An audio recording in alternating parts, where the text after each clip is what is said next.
लक्ष्मण जब श्री राम के साथ लंका विजय के बाद अयोध्या लौटे तो उनके हृदय में एक तीव्र संकल्प बार बार उठता था कि रावण जैसे अधर्मी और अहंकारी राक्षस को जलाकर उसकी दुष्टता का पूर्ण अंत किया जाए। यद्यपि वह युद्ध में श्री राम के हाथों मारा जा चुका था, किंतु उसका अहंकार, उसकी दंभ और अत्याचार की स्मृति अभी भी जीवित थी।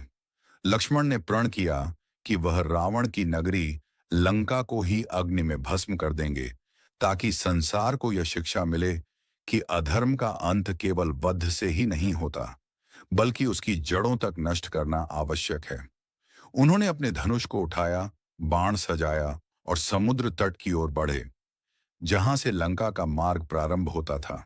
उनके कदम दृढ़ थे, आंखों में क्रोध की ज्वाला थी और मुख पर धर्म की ज्योति। वे सोचते जा रहे थे कि रावण ने माता सीता का अपहरण करके जो पाप किया था, उसके कारण ही यह युद्ध हुआ और हजारों जीवों का संहार हुआ।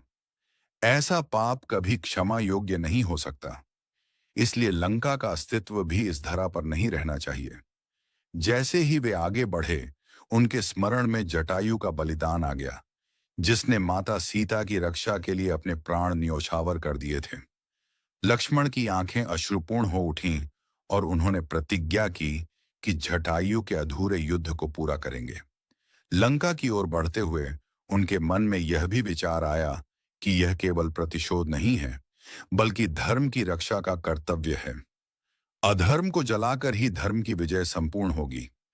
जब वे समुद्र पार करने लगे तो लहरें मानो उनके संकल्प की गवाह बन रही थीं। आकाश में देवगण उन्हें आशीर्वाद देने लगे। उनके बाणों की ज्वाला मानो पहले से ही लंका को घेरने लगी।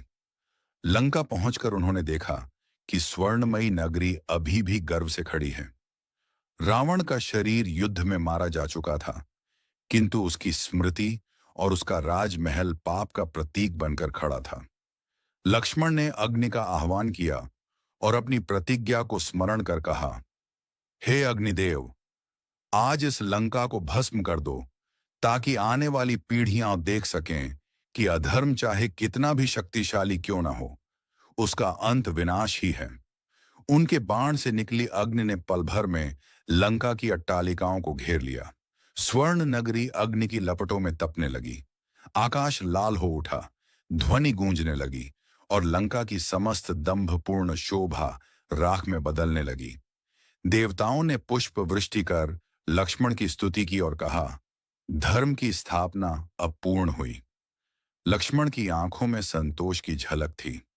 उनके हृदय में यह विश्वास था कि आज से कोई भी रावण जन्म लेकर सीता जैसी पवित्रता को ललकारने का साहस नहीं करेगा। उन्होंने अग्नि को प्रणाम किया और अपने धनुष को नीचे रखा। इस प्रकार लक्ष्मण ने वह प्रतिज्ञा पूर्ण की जो उनके मन में युद्ध के समय से थी। रावण का वध राम ने किया और उसकी स्मृति का दहन लक्ष्मण ने। इस घटना से यह शिक्षा मिलती है कि धर्म की रक्षा केवल शत्रु को मारने से नहीं होती, बल्कि उसके अधर्म के हर चिन्ह को समाप्त करना भी आवश्यक होता है।